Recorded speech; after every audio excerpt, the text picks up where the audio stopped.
Hello, I am Aileen. I'm a priestess of Cerridwen, newly initiated. I'm based in Scotland, and I'm here tonight talking to Lisa Lee, who's been a priestess for a little longer than me, and we're going to hear a bit about Lisa's story.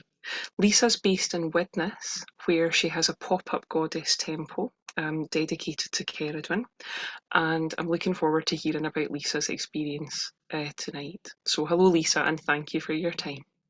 Hello, Aileen. Hi. So, I would love to start with where it starts for both of us and start with Cerridwen and hear about your connection to Cerridwen. How were you first drawn to Cerridwen and how did she call to you? It's been a bit of a funny journey for me. I've sort of done it all backwards. Hmm. So for a long time, I was always told by mediums and people in that line of work that I had an old lady with me, Hmm. this little old lady. So I always thought it was like a great grandma or something like that. Hmm. And I used to call her Annie. And she used to just guide me to different things, different jobs, different people. I had a car accident and I physically felt someone move me away from the door. Hmm. So that was one of my biggest the beginning, I'd say, of my spiritual journey was this Hmm. feeling of being moved away from a door. Otherwise, I'd have probably been very damaged. Hmm. After that, my nan died. She was very seriously poorly. And when she'd passed away, I was a bit lost because we'd nursed her. I was about 41, 42. And a friend of mine come to the stall and said, come on, we're going to Glastonbury. So she took me to Glastonbury. I'd never been before. And the energy wiped me out for 24 hours. Literally just stayed in bed for 24 hours or 12 hours it was, I think. And then we went to the temple and my life changed from the moment I walked into that temple. Hmm. I literally just broke down in tears. I sat in there for a couple of hours, and it's the first time in my life that I'd ever felt like I belonged, Hmm. because I'd always felt like I didn't fit in. Didn't know why I never fitted in. I didn't know why certain things that I'd tried in the past never sat right with me. I always found something not right. It didn't sit well. In that temple that day, I just felt, this is it. This is, I've served somewhere like this in a past life. This is where I need to be. And it was at the time of Samhain. Thinking about when I look Wow. back, it was Samhain. So of course, back then the Dark Lady would have been on the picture, Hmm. be on the main altar. So I went back a few times that year. Took my husband Damon, and they'd started doing the weddings, the handfastings. So again, I was like, but in between all this, all the teachings started popping up on Facebook. So the Cerridwen kept popping up and popping up and popping up. And I kept thinking, why is that coming up? Why am I intrigued in this? So I kept looking at it and then going, I'm not old enough. Thinking that you had to be older. But so we ended up getting handfasted in the temple. And again, we did it on the 4th of November. So on all my handfasting pictures, on all the handfasting pictures we had, she's behind us. It's as if she's saying, I'm here. Hmm. Still wasn't Wow. taking any notice. Yeah. And then I thought, I made a drum up in Chorley, Hmm. and you had to do a journey, meet the drum maker, and he gave me a bee. And I was like, is it a bee? Is it a buzzy bee? Is it a letter B? Is it a rune? He just went bee. So I just put the rune in it. Thought no more about it. Hmm. Following few weeks later, I met a lady called Shirley who was doing the priestess training. She was going the week after to start it. Hmm. So she said to me, we'll meet up. So when I met up with her after she'd been to the first training, B actually phoned her, but I didn't know her name was B at that time. Hmm. And then we were going down to Glastonbury, so I arranged to meet whoever was in charge of the training, still not knowing her name. And when I got into Goddess House, I went upstairs and she said, I need to ask you about a drum. So I was like, Wow. why? And then I Uh-huh. went, oh, okay. So I told her the story about the drum and I went, and he gave me a B and I've not got any idea why. She went, I'm here. Uh-huh. And it was like, Wow. wow, okay then. Yeah. This is what's led me here. So Mm-hmm. at that point, I didn't even know Cerridwen's story. Mm-hmm. I just knew that this was the goddess that I had to work with Mm-hmm. because she was with me all the time. Mm-hmm. She shouts at me a lot because I don't listen. It took me 42 years, 43 years, something like that. No, I was 45 when I started.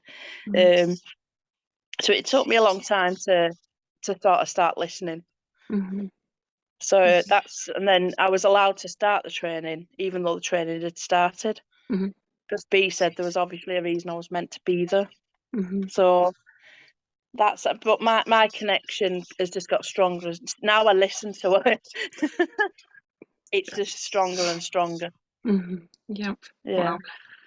That's a fantastic story. I absolutely love what you said about your hand fasting, and in all your Yeah. pictures, Cerridwen stood behind you. That's absolutely beautiful. It's It just really her. is. Yep. Uh-huh. Wow. It That's really, it's, I mean, that's only, I've only realised that, oh God, last year, I think we were looking again through the pictures, and mhm, I was like to Damon, oh my God, look, Cerridwen's behind our heads, or in nearly every mhm, picture, she's mhm, there behind us. mhm. That's wonderful. I love that. That's great. Yep. Oh my goodness. Okay, so you started on the training. And what you can you sort of tell me about anything in particular? You mentioned there that you didn't, when you started, you didn't know Cerridwen's story. So presumably you got to know that as you started the training. Was there anything in particular that spoke to you or that stood out? I think for me, at first she taught me that it's about the rage that we feel sometimes. Mm-hmm, Not very like when she transforms and she's raging, she's so angry mm-hmm, at him. And I think for me, because I'd been in that position with my eldest daughter, she'd got mm-hmm, bullied really badly, mm-hmm, um, and I lost it one day, and I really that really felt in my heart, that one, when I read the story and listened to the story, and when B tells the story, that always gets me because I have felt that rage that I wanted to kill someone mm-hmm, because they were hurting my baby. mm-hmm, mm-hmm, So that was the very first thing that stood out to me. mm-hmm, Um, and then just the caring, because I've always been a good listener. mm-hmm, So I think as well, just the sacred listening is something I absolutely still to this day love doing. mm-hmm, It's just holding space while somebody speaks, and nobody really understands. They think what you doing. I was like, you need to you need to speak. You need to say your truth. You need to get out what you need to get out. I'm just here to hold the space for you, mm-hmm, mm-hmm. and then they understand afterwards. Yep, yep. Wow, no, So yeah, that's beautiful. Yep. yeah. Oh, okay. Um, and any particular challenges? As part of our work with Cerridwen, the concept of shadow work is very, very familiar to all of us. So is there anything in particular, of that nature that you encountered on that learning journey? Oh my word. Every single time, because I went to Glastonbury to do the training. Mm-hmm, So for the first spiral, and we had two in the second spiral, and then we went into lockdown, then we went online. But mm-hmm, in the first spiral, anybody who goes into this thinking that it's just going to be a walk in the park, they've got nothing coming, because it literally it broke every part of me. I had to rebuild everything back in the right order because everything was mixed up. That's the only way I can sort mm-hmm, of say it. Before I started training, I was grieving. mm-hmm, I worked for my nan and granddad and Damon's mum and dad. I was a 45-year-old woman whose children had grown up and didn't know what the hell she was meant to be doing in life. mm-hmm, I had a business that was just flapping around, really just paying for itself. Um, the only stable thing probably was my marriage. Mm-hmm.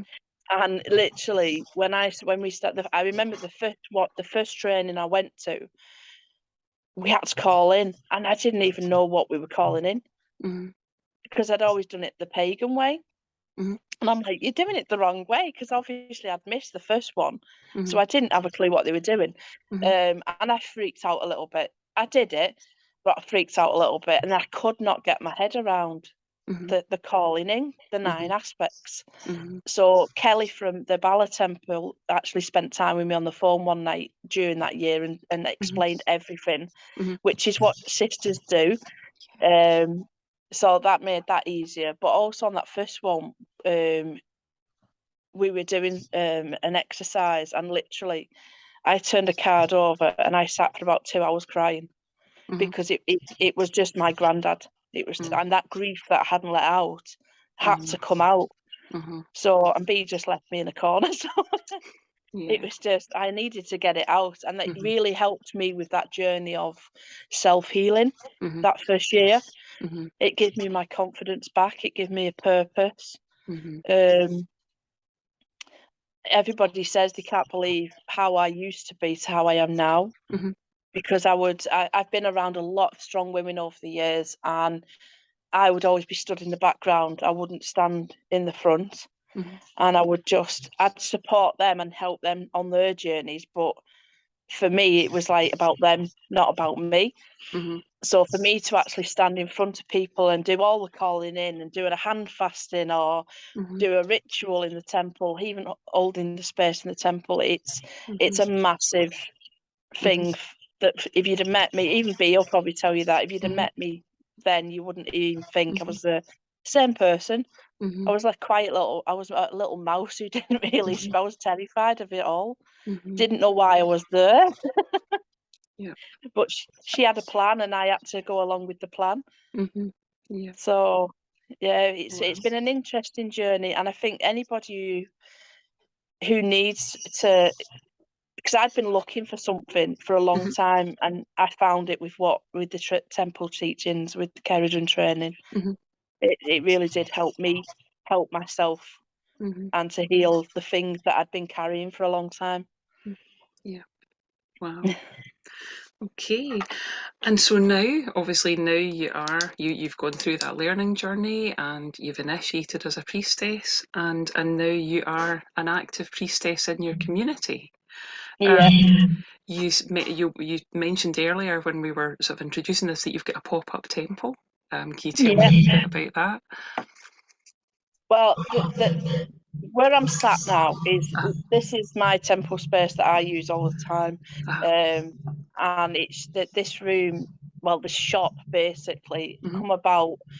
I had a market stall mhm, in Widnes while I was mhm, training, mhm, and one day, things kept happening, and it was like, when Cerridwen wants you to do something, she makes it impossible for you to carry on doing what you're doing. mhm, She makes you do what you need to be doing. mhm, And this day, it was like, right, I've had enough. If you want to shop, you need to make sure I've got what I need. Walk down the high street, the shop was here. mhm. Double fronted shop with upstairs, with enough space for a temple, right? Yeah. So we moved 15 days after we opened, we went into lockdown. Uh, my But goodness. that gave us time to do the temple. Mhm, So the upstairs space was ready for when we could open and allow people back in, mhm, which then was very needed. And it mhm, still is very needed, because the community was struggling to mm, come to terms with the loss, the mhm, grief, mhm, the trauma mm, of what had happened over the 2 years we had COVID. mhm, So what we do in the temple space is, I open the space once a month as a temple. I'd love to have it open all the time, but I just can't. mhm, So we open it once, usually the first Sunday of the month. It's open free of mhm, charge. People can come mhm, and sit. If you need sacred listening, I'm here. mhm, Damon's here doing healing. mhm, Um, Anything, my cards are here, so people sit and do the cards. We mhm, just usually have a lovely day, to be honest. There's mhm, quite a few people come through now, but when it's not being used, the temple, they do yoga up here. They do breath work. They do. I do usually a dark moon ritual once a month. We do women's circles. And it's funny the questions I get asked about the altar. But yeah, it's funny. And then what else? We do all sorts of stuff. There's kids' workshops. It just gets used all the time because it's just such a beautiful space. And I love it when people ask questions about the altar because the painting that I have, a lot of people think she's a man. Okay. And by the time they're leaving, they kind of get why she's like that because her face changes. It's as if she's watching you to see if she actually wants you to be in her space. And she does let you know. So I've had people who've booked the space and then they can't do anything because they never get anyone booking on. And then somebody comes and does the same thing and they get hundreds of people trying to book on the same thing. But we only allow 10 people as well. The big thing in the temple is any groups or workshops, 10 people, purely because a lot of people are anxious and stressed out. So for me, this space is about letting people feel safe. And as a priestess, I think that's what we need, people to feel safe around us so that then they can start to heal. So that's one of the biggest jobs for me being a priest, is holding the energy in the shop. But I also I do handfastings, which is an absolute honour. I never ever thought I would be a ceremonial priestess because I couldn't call in the quarters. Wow. But now I did one at the weekend, and it was so much fun. It was done in a Quaker's house. So that was a bit bizarre to do a hand fasting in a Quaker's house, but I did it. It was an absolute beautiful house. It was the hall, but it looks like a house. So I think that's the nice side of being a priestess, is performing the hand fastings. And I always think about my hand fasting, and I want people to have the same experience because Charlie, who did ours, he was absolute. Charlie and Dawn were incredible doing ours. I also get called out to people who are dying, who want blessing. I've done that a few times, but mainly most of my job is sacred listening.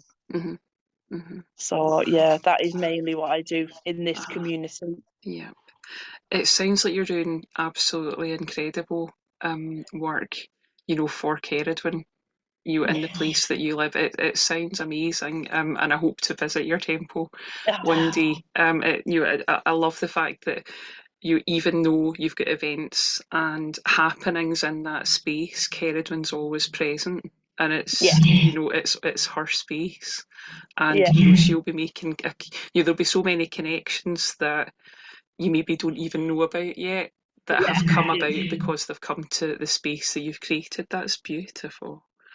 Wow. We've had quite a few people go off to Bala because they've been up here and I've told them the story. They've sat with her, and they just take themselves off and they go and visit the temple in Bala. They go and see Kelly. They go to the lake, and there's some of the people that come to the temple. They've made such a beautiful connection. There's a guy, Mal. He was struggling with grief, and he comes up here every time he's here, and he just sits with her, and she talks to him a lot. Yeah. Wow. Oh, that's incredible. So, thank you so much for your time tonight. I've got one more question for you before we finish up, and that is, what's you're doing such incredible work already, but if you had one big priestess wish or priestess dream for the planet, for humanity, what would that be? Oh, that's an interesting one. I think for me, for the planet, it would be people look after it more. For my community, it would be because it's the area I'm in is quite deprived. For it to get a bit better, so people just feel safe. So children don't go to school with no food in their tummies. And just to be able to continue doing what I'm doing is I just feel like I am doing what I should be doing, is holding space for people Mhm. to speak, Mhm. and just having somewhere people can go, because a lot of people say this isn't just a shop, it's a Mhm. community. Mhm. So people Mhm. come sometimes just because they're stressed out, they come in to just breathe. Mhm. So that's a big part of a wish for me, is that Mhm. continues, Mhm. Yeah. and that the shops, there's always a place where that they Mhm. can come and feel safe Mhm. and breathe and just release, Yeah. because we live in a mad world. Yeah. We do. Can We you do. can you share the name and address of your shop then for anybody who's watching this and who might be able to come and visit and enjoy that space?